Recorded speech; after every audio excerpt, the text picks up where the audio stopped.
If you love chilling mysteries, unsolved cases, and a touch of mom-style humor, Moms and Mysteries is the podcast you've been searching for. Hey guys, I'm Mandy. And I'm Melissa. Join us every Tuesday for Moms and Mysteries, your gateway to gripping, well-researched true crime stories. Each week, we deep dive into a variety of mind-boggling cases as we shed light on everything from heists to whodunits. We're your go-to podcast for mysteries with a motherly touch. Subscribe now to Moms and Mysteries wherever you get your podcasts. Criminology is a true crime podcast that may contain discussion about violent or disturbing topics. Listener discretion is advised.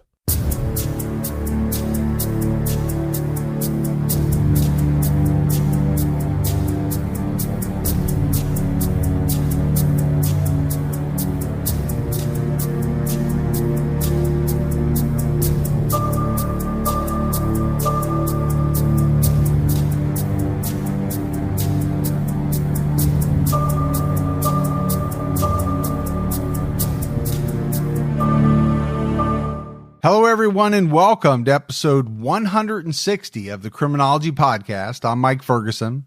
And I'm Mike Morford. Morf, what's going on with you, buddy? Not a whole lot. How about you? I'm doing great. I'm having a really good week.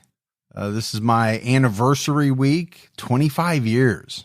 Yeah, I'm right behind you. I just celebrated 24, and I'm looking forward to my 25th, so congratulations on that.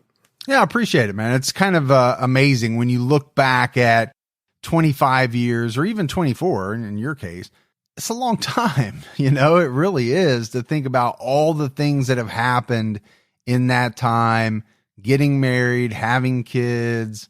It's been amazing. Yeah, sometimes I wonder how my wife puts up with my shenanigans. Oh, I always wonder how my wife puts up with me, especially since I started podcasting. And that's something that you and I don't talk about a lot, Morph, but you know, when you're doing the number of podcasts that you and I do, you know, your family kind of has to be all in, because for the hours that you're recording, you need quiet, and that can be tough on your family. Yeah, even if you've got a nice isolated spot and it's soundproof, there's always going to be those funny sounds of someone flushing the toilet, and you can hear the pipes crinkling down the wall or things like that. Yeah, no doubt. So, you know, you really have to give it up for them, because they're sacrificing a lot to allow you and I to do what we want to do. CrimeCon is coming up pretty quick, in just a week and a half from when this episode airs, give or take. So Gibby and I will be in Austin on Podcast Row. You're choosing to stay home and do it virtually, but you're participating, right? Oh, definitely. I'm a little bit bummed out that I can't go in person, but they put on a really good virtual event as well. So even if you're doing it virtually, it's pretty cool. So next year is Vegas, so I will be there no matter what, whether I have to crawl there or whatever. Oh, I'm excited about Vegas. I'm excited. But, you know, if you're there, come see us. If not, do the virtual thing. I'm going to set something up. I got to figure it out once I get down there, but so that people can experience it virtually. And it should be pretty good. Yeah, it's always a good time. And like I said, I think you've been to everyone. I've been to everyone. And it's just a really fun time for people that are into true crime. Morphe, got some Patreon shout outs to give. We had Jeff Kirkhoff, Denise Jenkins, Brittany Just, and Wendy Connell. So that's some great new support. We really appreciate it. Yeah, we mention every week how much that goes a long way to helping put the show out. So thank you very much. And if anyone would like to support the show, they can go to patreon.com/criminology. All right, buddy, it's time to jump into this case. And this one, for me, takes place pretty close to home. We're in the state of Ohio, and we're in the city of Springfield, which is about 30 to 40 minutes from where I live. It's an hour and a half north of Cincinnati and about 45 minutes west of Columbus.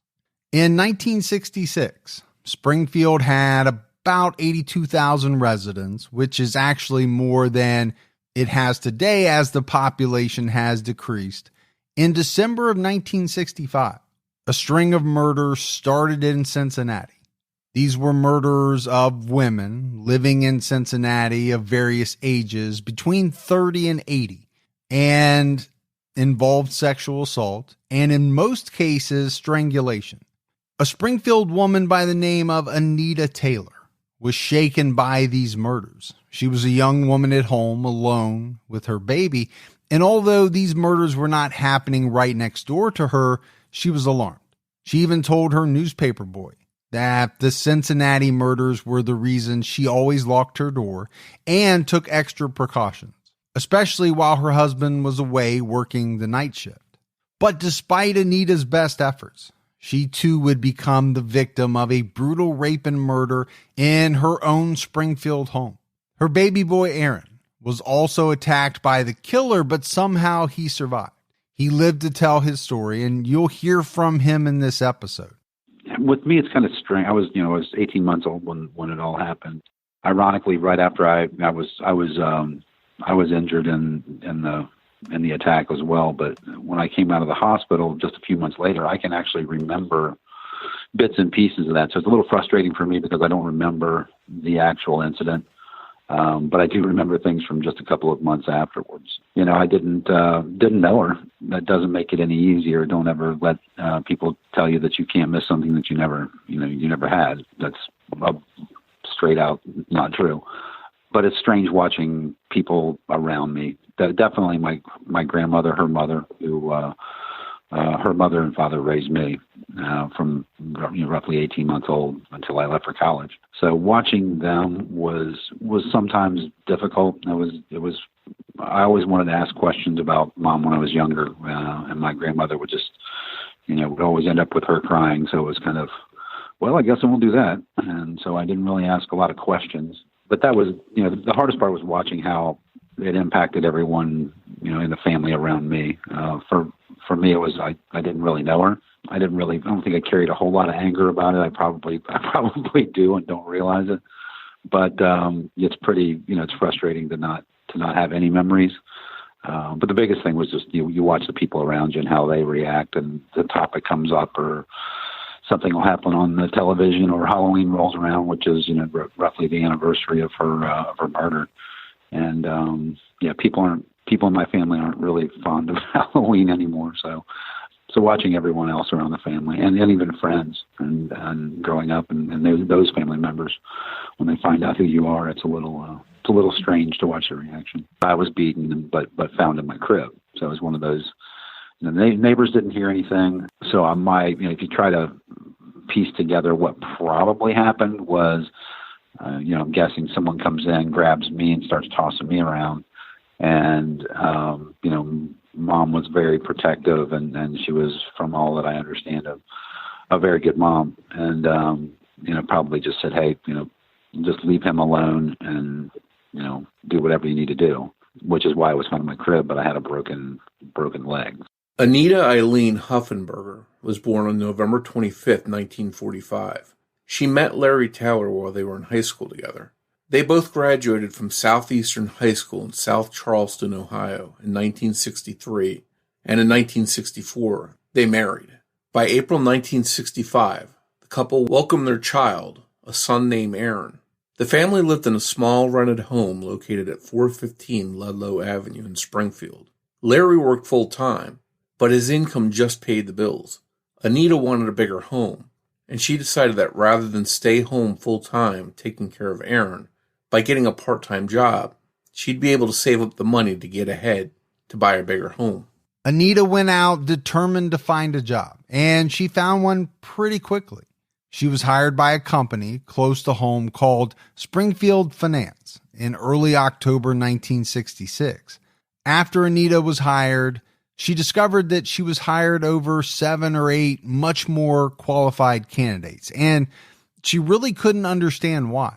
At the time, she was happy to have the job and eager to learn.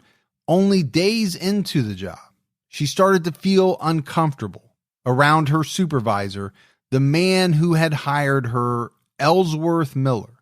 On multiple occasions over the next few weeks, she caught Ellsworth following her home.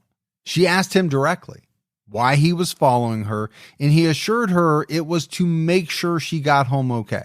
But Anita was creeped out by it, and she even told her mom about the situation. Mom decided she wanted to start working. She went and applied at a job where she had she had no experience. There were, I think, 7 or 8 other women that were going for that position that did have experience. And somehow she was given the job instead of these other applicants. Now, Mom was she was a pretty attractive girl, and she kept asking my grandmother, her mother, that she didn't know why she was hired, really, because she certainly wasn't the most qualified person for the job. And shortly after she started, her boss followed her home every night, and she actually asked him, "Why are you following me home?" And he just said that he wanted to make sure that she got home okay. And she'd actually said that to my grandmother. She talked to my grandmother nearly every night, and she told her about it and said, "Yeah, he said he wants to make sure that I get home okay." And it wasn't more than a couple of weeks later she was dead. On October 28th, Anita made it home from work like she normally did, just as her husband left for his night shift at Robbins and Myers Incorporated, a nearby factory. At some point, Anita started the laundry, which was part of her routine while she spent time with Aaron. Being away from Larry while he worked nights made Anita nervous, but she bided the time the best she could until he got off after 1 a.m. She kept the doors locked and wouldn't open them for anyone she didn't know. Early on the morning of October 29th, Larry clocked out of his job at 1:36 a.m. and carpooled with a coworker home. Larry knocked on the front door, which was apparently the normal routine for him, and expected Anita to come unlock the door, but she never did. When Larry knocked again and got no answer, he thought he heard moaning noises coming from the bedroom, as well as the sound of the television in the living room. So he forced the door open. It was a strong aluminum storm door, but after a few tries, Larry made it inside. What he found was awful. He found Anita in the bedroom, bloody. She was barely alive and trying to speak. In shock, Larry ran to Bill's Cafe, where his coworkers were still hanging out, to ask for help. It's not clear whether the Taylors had a phone of their own or not. If they didn't, it would have been faster to run to a neighbor's, but, Larry was in shock, so he may not have been thinking clearly. The police were called, and Larry's coworkers took him back to his house. When police entered the Taylor home, Anita had expired, and she was in the bedroom, lying on her back on the floor next to the bed in a pool of her own blood.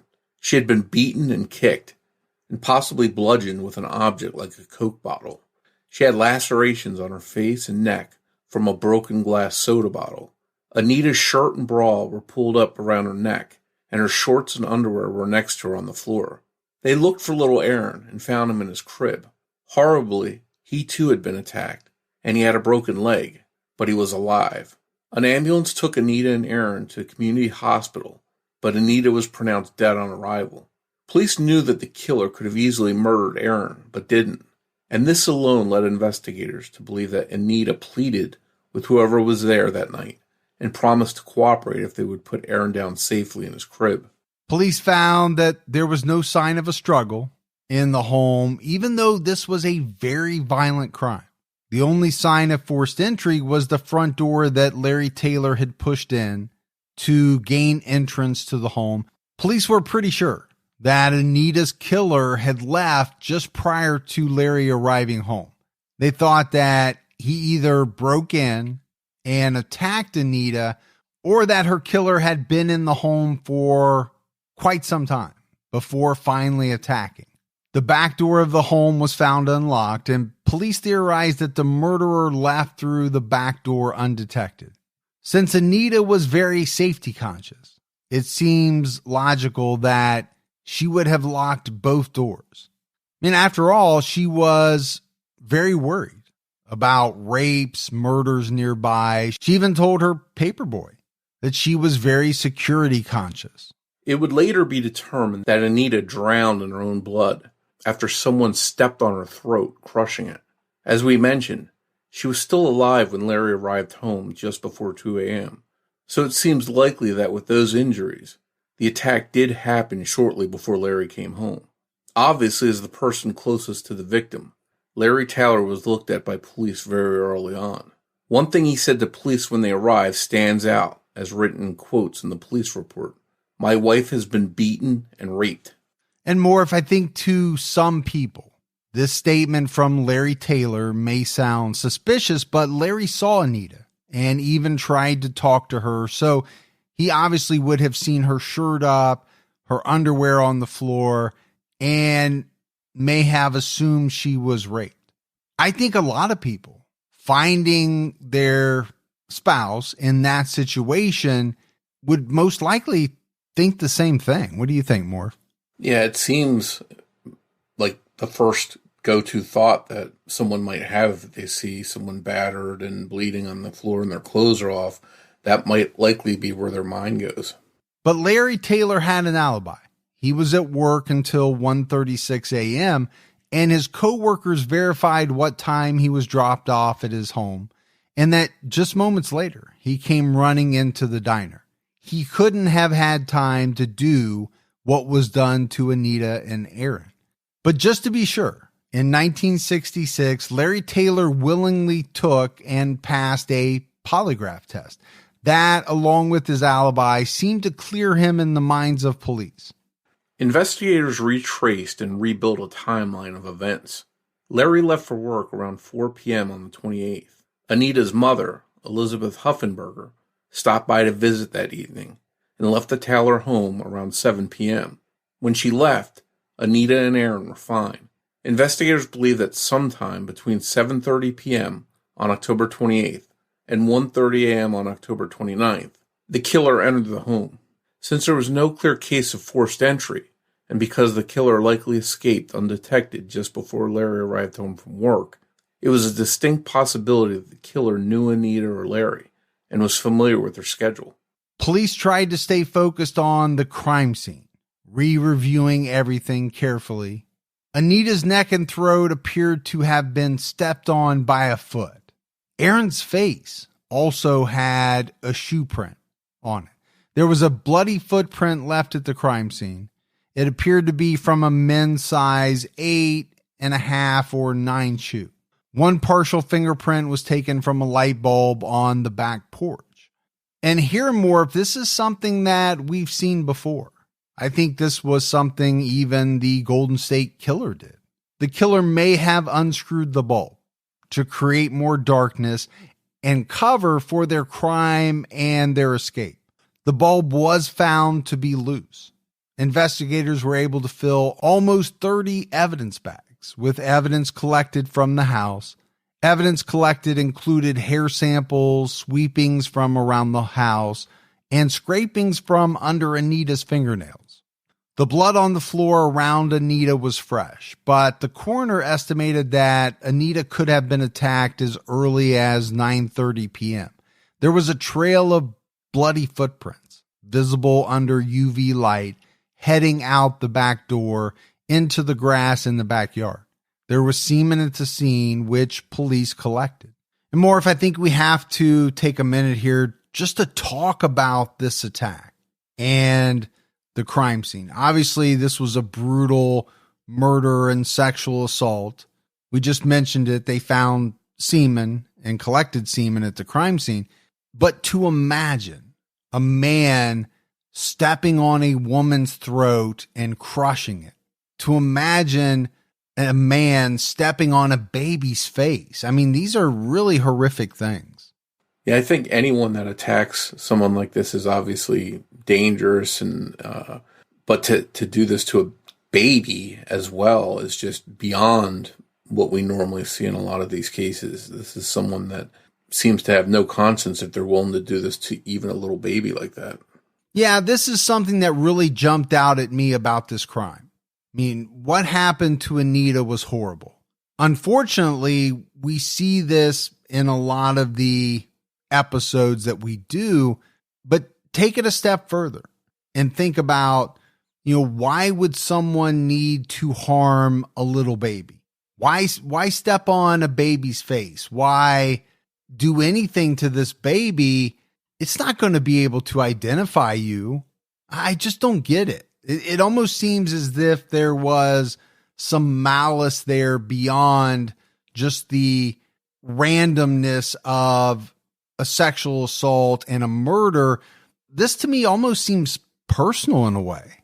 And you mentioned it possibly being personal, feels personal. And I wonder if at 18 months, it's been so long since my kids started talking that I can't honestly remember, but was Aaron capable of saying little words of like mama or someone else's name that this killer thought might identify them in some way? As vicious and macabre as it is, then I have to ask the question.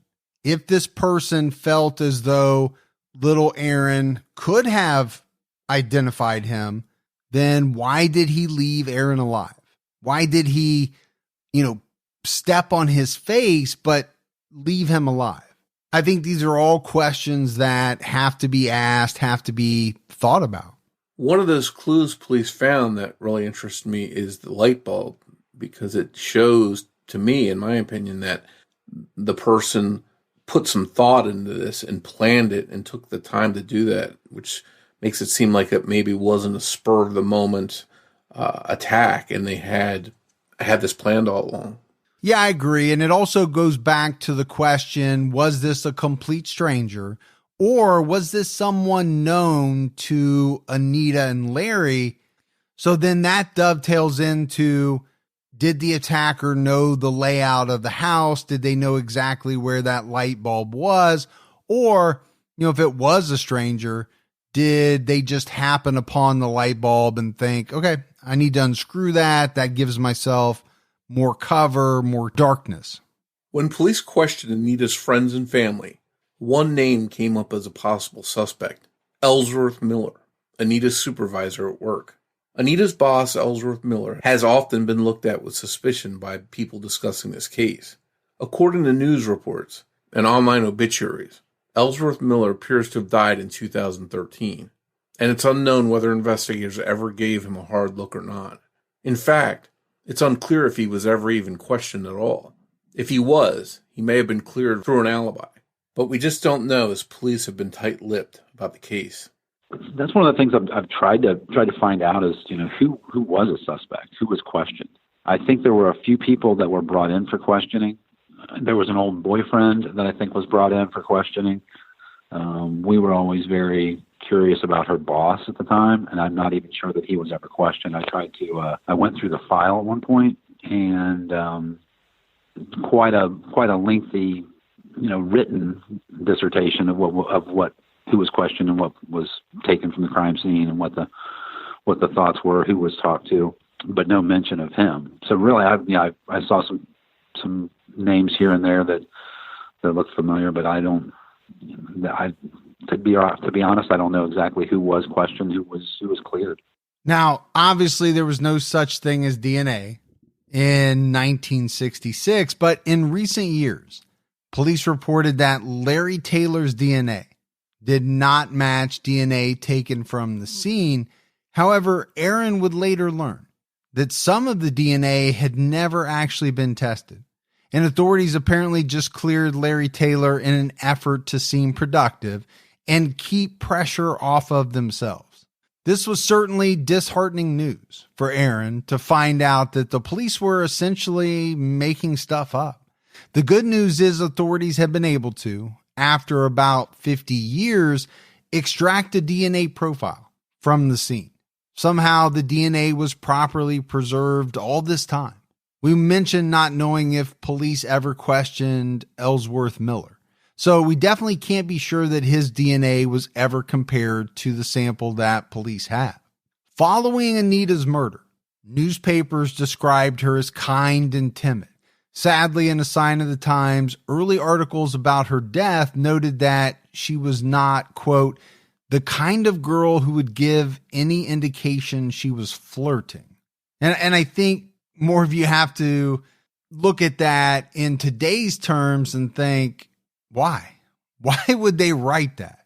Why would flirting even come into the equation? But we're talking about the 1960s. It's almost as if the newspaper report is somehow blaming her for flirting and bringing this on herself, which is pretty bad. Yeah, you and I investigate, so many cases. We do the research on so many cases. A lot of times that involves going back and looking at newspaper articles from the time period. And, when you go back to the 50s and 60s, there's a lot of stuff that was written that would shock people today. And I think this is one example of it.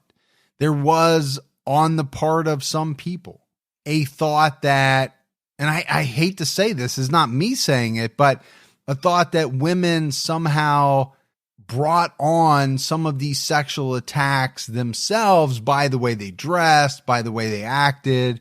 It's incomprehensible to think in those terms today. Some people have also been suspicious of the paperboy that talked to Anita about locking her door.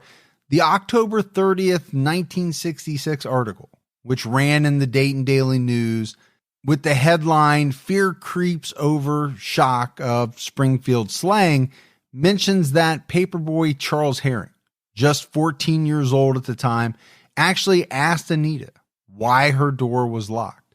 It was only then that Anita offered up the information about being afraid due to the murders in Cincinnati. While Herring says he often spoke with Anita and tried to be friendly with her, it does seem like a pretty odd question to ask.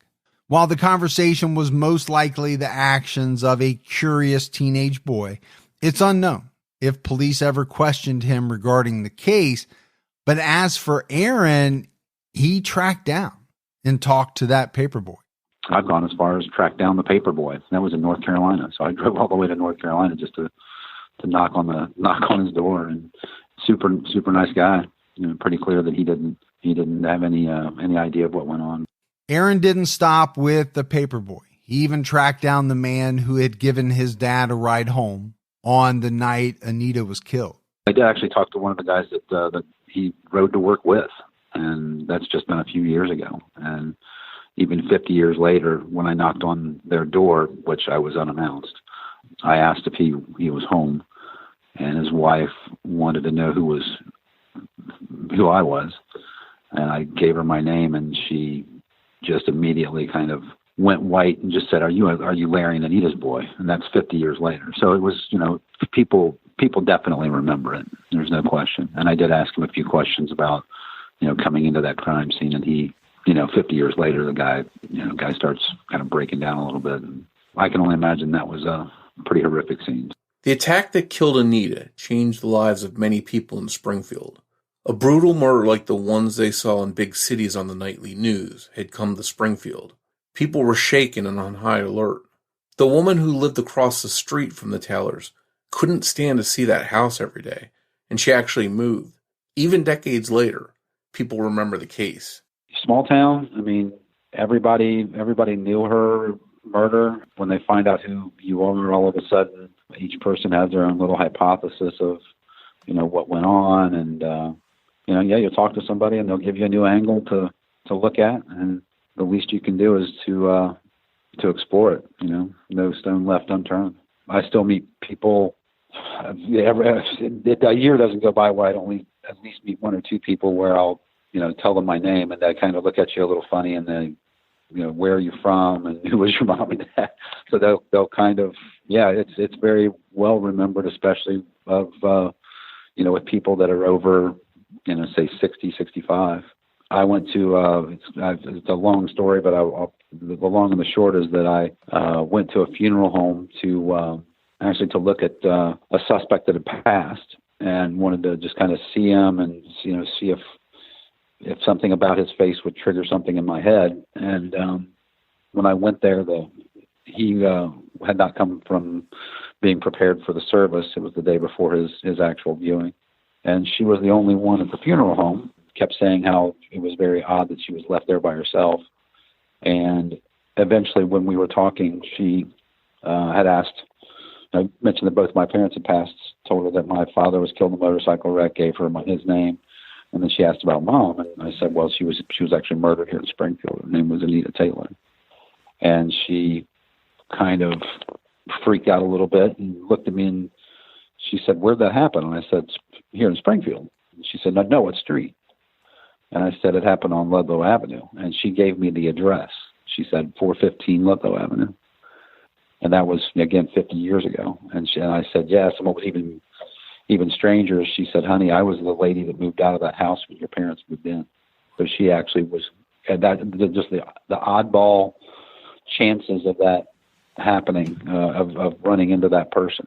I'd love to know what the odds are of that. But that seems to go on all the time in my life, where I'll just meet people that either worked with Dad or lived down the street from where it happened. Anita's friends and family no longer love to celebrate Halloween. Larry Taylor moved in with Anita's parents. Aaron spent a month in the hospital recovering from the attack with his left leg elevated and immobilized the whole time. He had to relearn how to walk at almost 2 years old. Life was definitely changed forever for Larry Taylor and his son Aaron. After a dispute about how to discipline Aaron, Larry took Aaron to live with Larry's mother for a while, but soon Larry asked Anita's parents to take Aaron back in. They agreed as long as they were able to raise Aaron as they saw fit without Larry trying to intervene. Larry agreed and left Aaron with Anita's parents.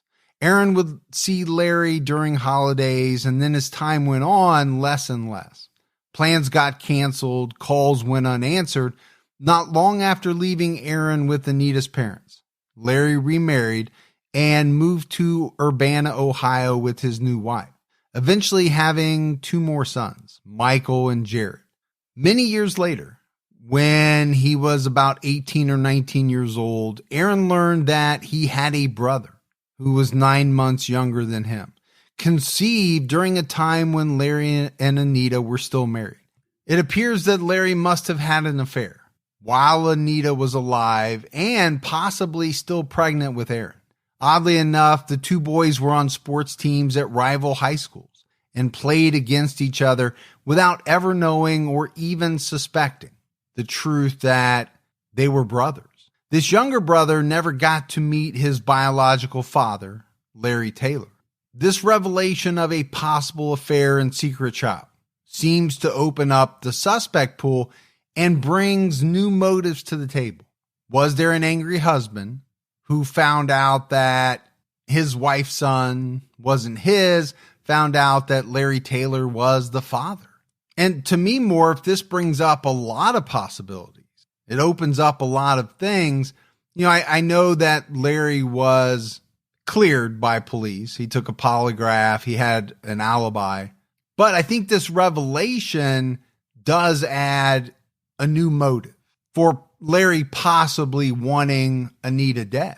It could have been possible that he wanted a new life with someone else. But I think the angry husband angle is something that you definitely can't discount. You know, imagine a man finding out that his wife is pregnant. He's this whole time thought that the baby was his, finds out that it's not. Maybe finds out that his wife is having an affair with Larry Taylor. Now, then you get into I'll get even with Larry Taylor. Yeah, I think it opens up a whole slew of possibilities. Maybe you have someone who wants to be with Larry and he says, "I'm not leaving my wife," and there's some jealousy there. I think it just makes the pool of what police have to wade through to find answers that much deeper. Now, obviously, a woman couldn't have sexually assaulted Anita and left semen at the scene, but maybe she hired someone to do it. Again, it's speculation, but it just opens up these kinds of possibilities. Well, and I think we'd be remiss if we didn't kind of talk about all the possibilities. I think this kind of second life affair, it does open up a number of things. The relationship between Aaron and his father, as we mentioned, was strained, and visits became less frequent. Aaron does remember Christmas Eve 1977, when he was 12 years old, that he and his father, Larry, stood over a car of some kind, and Larry randomly asked him, "You know I loved your mother, don't you?" Larry went on to explain that many people thought he killed Anita, but he wanted Aaron to know that he loved her and would never have done anything like that. Sadly, the father and son would never heal their relationship. Larry Taylor died in a motorcycle accident at age 33 in 1978, when Aaron was just 13. He was told by his aunt just 2 days after his 13th birthday that his father was dead. While Aaron lost his father at 13, and their relationship may have been shaky, he at least had that time with him. But anything Aaron knew about his mom, he had to learn from friends and family. He shared some of the things he learned about her. She was fairly kind of shy in high school. And then after having, right around about the time that she had me, things started to change. I mean, she was starting to become a lot more confident, outgoing. She'd started going to college in Elkhart, Indiana, right out of high school. She was only 20 when she was killed. She was a month from her 21st birthday, so she was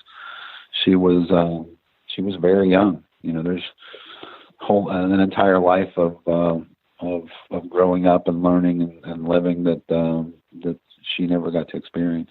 So, but yeah, it sounded like she was just kind of coming into that part of her life where she was really starting to change and to blossom, and that was all cut short. Aaron is still trying to find his mother's killer today. He's also trying to figure out who would have been cruel enough to have harmed him when he was just 18 months old. If the killer was an older person in 1966, they would likely be deceased. But if it was someone younger, there's definitely the chance that this murderer could still be alive today. Anita's mother never let Aaron forget her, keeping the memory of his mother alive in each room of the home, though she wouldn't really speak about her death. From my grandmother's perspective, she was fairly religious prior to the murder, and I don't think she was ever in a church after that, other than for weddings and funerals. That was about it. So she certainly kind of lost her faith after Mom's murder. Definitely less trusting. To be honest, she was almost institutionalized. She just absolutely lost her mind just because of how violent it was. I mean, it had to be it was a closed casket. It was very rough. And probably raising me is what helped her kind of focus instead of just wallowing in the memory of what had happened. She had a reason to keep going. Every room was like a little mini shrine to Mom's memory. So it was a little weird growing up. There was just pictures everywhere, and there was never a time when I didn't know what happened. I can't remember ever wondering what happened to my mom.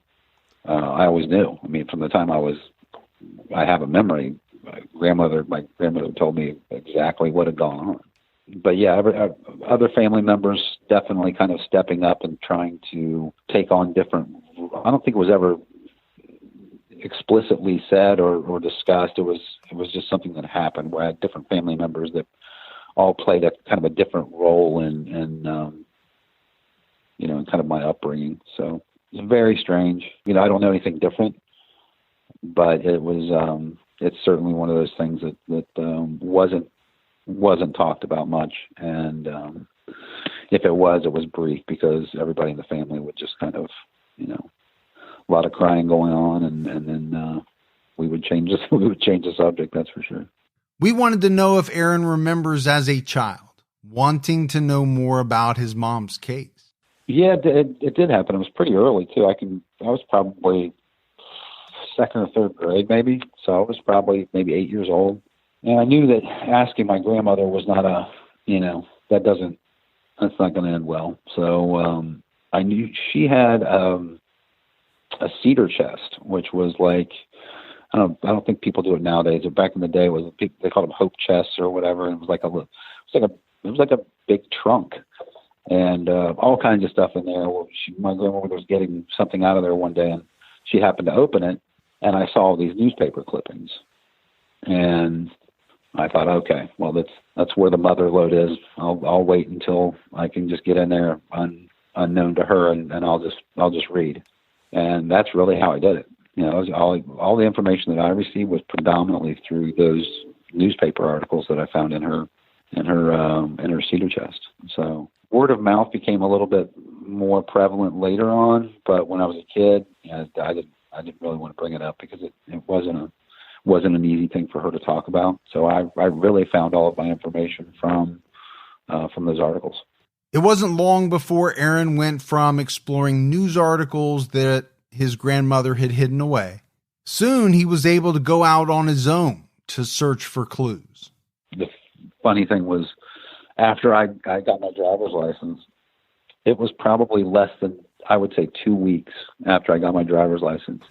That was one of the first places I went, was the police department, and asked if it was possible to see the evidence from the case, which at that point they didn't allow me to do it. Maybe I was 16 years old, so I'm sure that has something to do with it. But yeah, so it's been ongoing.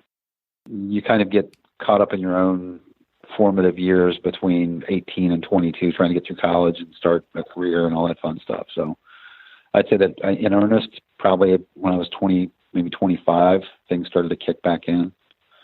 But from the time I've been able to drive, I was asking questions. In the late 1980s, Aaron even underwent hypnosis to try and remember the events of the night that his mother was killed, in an effort to help solve the case. It was unfortunately mostly unsuccessful. Aaron remembered someone holding an iron near his face and having to pull back from the heat coming from it. He also remembered piles of laundry. Aaron could remember a few things about coming home from the hospital, but he didn't remember anything about the attack on his mom. I'm guardedly optimistic and somewhat skeptical about that type of thing. So if going into it, I thought, again, one of those things that you just give it a shot. You never know. You have to try. So I really wasn't putting too much credence into the whole process, and kind of just one of those relaxation things. And I did remember some things that came back in like flashes. It was like pictures, like you would open your eyes real quick and then close them, and it would just be that image real quick in your mind. So I remember a few things. I mean, it was a little odd. I remember clothes being folded and clothes being on the floor. I remember seeing my own feet, like I was being pushed in a cart or something. I remember seeing my feet. I remember feeling heat on the side of my face. That's roughly when I woke up. I mean, it kind of came out of it, if you will. Thought it took about 20 minutes. It was I can't remember, hour and a half, something like that. I thought it was just a few minutes, and then we'd gone for hours. So it was very odd, and certainly the loss in time was something that made me think, all right, well, maybe there's something to this. It's Aaron's belief that Anita died trying to defend him. It's a possibility that Anita's killer threatened to harm Aaron to get Anita to cooperate, breaking his leg in the process. Aaron has tried valiantly to find an answer his entire life. He even went to the police station personally after he turned 16 in search of information. But since it was an open case, police wouldn't release any additional information.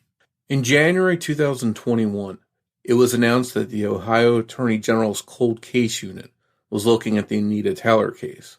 This cold case unit at the Ohio Bureau of Criminal Investigation offers forensic analysis and fresh investigative techniques to cases no matter how old or cold. It remains to be seen what, if anything, can be or has been discovered with this latest effort. Anita's father died in November 1978, and her mother, Elizabeth, passed away in March 2008, both never knowing who killed their daughter and who hurt their grandson. Aaron still wonders daily. Aaron Taylor now lives in Newport, Kentucky. He went to Miami University in Oxford, Ohio, and worked as a forklift driver for Champion Paper in Hamilton, Ohio. He remains dedicated to finding his mom's killer and is hopeful that advances in DNA technology mean that the cold case unit looking into the case will provide new leads, maybe even a solution. Aaron discussed his relationship with investigators, as well as some of the things that he feels that they did both right and wrong. They've been cordial, I guess is the easiest way to put it. They don't really provide me with much information. You know, at one point they told us that they'd actually received DNA hits from the evidence. They were able to test it, and they were able to tell that it wasn't my father. We found out not long after that was completely fabricated because there was a news broadcast that was being done. And the person doing the news broadcast said, in short, you've had 40 years to do this. You've got 2 weeks. And so, what the concept was, they didn't want to be looked at as not helping out, not being forthcoming in assisting in the investigation. So they just said, yeah, we tested it, and it came back, it wasn't Larry Taylor. And I thought, well, if you tested it, that's fantastic. I really don't care about who it wasn't. I care about who it is. And wouldn't stop calling. Found out later that it actually had never been tested. They'd never even ran the DNA on it. So took years to get that done. And now we're back to the point where, there actually, apparently there is a DNA sample somewhere, a partial DNA print from the crime scene. So it's just a lot of, not much work gets done on it, to be honest. I mean, they're nice enough to talk to, but as far as activity, it's really not there. That's kind of the next step. I'm now trying to find out who's in charge of the. They did have 2 individuals that were working a cold case division or unit. I think both of those individuals have moved on to other positions now. So to my knowledge, there's no one actively working on it. But yeah, I don't know whether or not there's enough of a DNA sample to do some type of a genetic test. I think they did a good enough job as far as trying to get evidence from the crime scene. I think they were focusing on my father, and they weren't really spending enough time trying to find who actually did it. To be honest, I don't think that it was handled in the best fashion. Even now, I've been given false information. A lot of times I think that they just want to get rid of me, and that's probably not going to happen. But there was quite a bit of evidence that was taken. Everything from carpet samples to furniture to my bed clothes, my mother's clothes. I've been told that there was over 20 boxes of evidence that was taken. I was also told later that they had more or less they'd lost some of the evidence because they changed locations, and some of the evidence was, quote, misplaced. So it's a little frustrating when you try to get information, and I've just been kind of running into brick walls here and there. Aaron started a website about the case, TaylorCase.com, which allows visitors to learn more about the case. And it's also allowed people with potential tips and theories to share them. Really just a repository of information. If people want to go out and take a look at what we have as evidence or what we've been able to find from the case and put it on the website, ideas that they might have. The big thing is Springfield wasn't a big town, still not a big town. And really she grew up in an even smaller town. Ironically, I went to the same high school that she did. I graduated from the same high school that she graduated from almost 20 years to the day when she did. So I went to school with a lot of her classmates, kids. So that was very, very strange. And it's a small town. And so the website in part was kind of like that small town. People talk, you hear things. And if you wanted a place where you could safely go out there and say, hey, this is something that we'd always thought about or people had always talked about in the town. Have you ever looked at this or talked to this person? So it was, it was just a way for people to get and give information about her case, because it was a very small town, and I think there were a lot of people that had ideas about what had happened.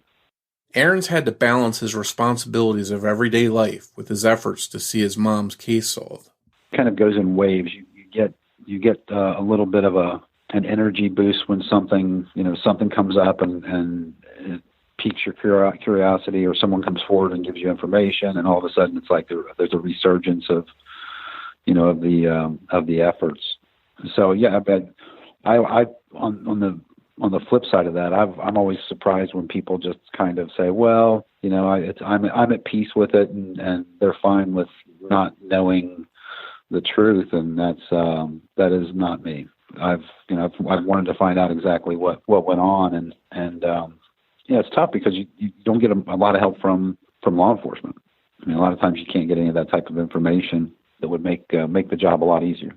It's been cyclical as far as the time that I spend on some things. It's difficult, having just a regular job and trying to do that too. And After almost 55 years, it remains to be seen if Anita's case will be solved. While there is no such thing as closure in a case like this, Aaron most definitely wants answers. I sometimes laugh at the word closure because it's like, there's no such thing. I mean, it just doesn't, it's not going to change anything. But knowing, I'm not as concerned about someone going to prison and, paying their debt to society or any of that nature. It's just, I think I'd like to know. And I know the family members would be, I think that would be a sigh of relief for them, where it's just kind of like, okay, now we've got that taken care of. We've found out what happened, why it happened, and who did it. We can move on. So yeah, I'm more concerned about just knowing. If you have any information about the murder of Anita Taylor and the attempted murder of baby Aaron Lee Taylor, please call the Ohio Bureau of Criminal Investigations tip line at 855-224-6446. So Morf, as we wrap up this case, go back to the description of the scene, an extremely brutal murder and sexual assault. I just can't get over how callous this individual, this killer, was. And I wonder what that says about who the perpetrator really was. Does it mean that there was some intimacy involved? And when I say intimacy, was the perpetrator known, at least in some small way, to the victim or the victim's husband? There were things done that, in my view, it doesn't seem as though needed to be done.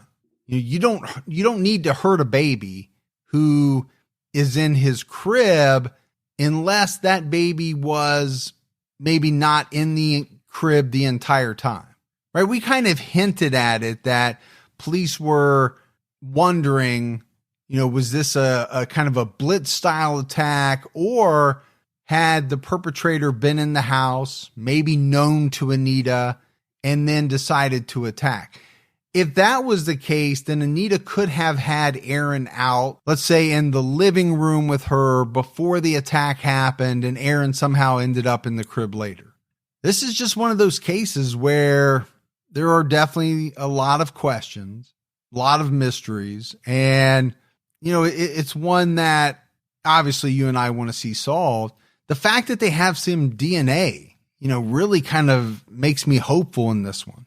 Yeah, the one thing that jumps out to me is that whether the killer is a familiar face to the family, or if it's someone that happened to just, some kind of dangerous criminal that just happened to get into the house and the family didn't know them at all.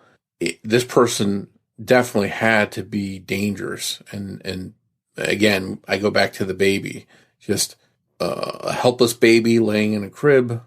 I just don't know how you can hurt someone like that.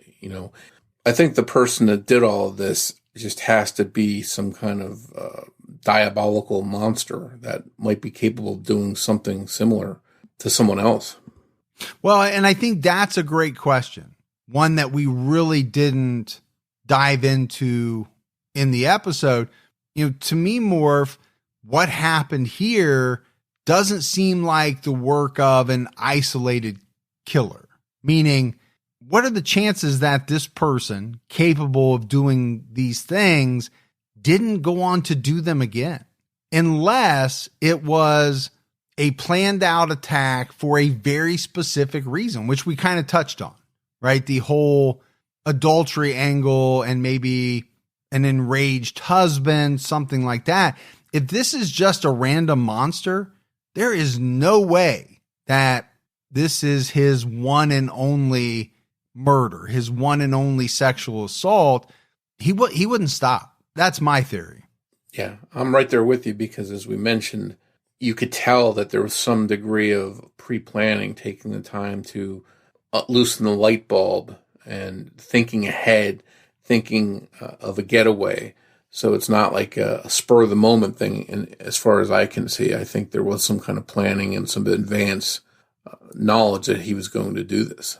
Well, and I just talked about he would go on to do it again. What if he had done it already, right? So many times that he had, at that point, had kind of honed his craft, for the lack of a better term, knew about the light bulbs and knew about things like that because, he had done it multiple times before. I wouldn't be surprised if one day in the near future, this case is solved and it comes with, and this person also did this, and this. I would not be surprised at all if that's the case. Well, and I think the best thing we've got going is that DNA, and hopefully it does provide answers one day. Thanks goes out to Sonny Landon for writing and research assistance in this episode. As always, if you love the show but haven't done so yet, please take a minute, go out, give us a 5-star rating. Keep telling your friends about Criminology. That word of mouth really goes a long way. If you want to find us on social media, we're on Twitter with the handle @CriminologyPod. You can also find us on Facebook by searching for Criminology Podcast or by joining our Facebook discussion group, Criminology Podcast Discussion and Fans. So that's it for our episode on the murder of Anita Taylor. Hopefully one that in the not so distant future, there will be some revelations that come out and hopefully they'll solve this one. But Morf and I will be back with all of you next Saturday night with a brand new episode of Criminology. So until then, for Mike and Morf, we'll talk to you next week. Take care, everyone.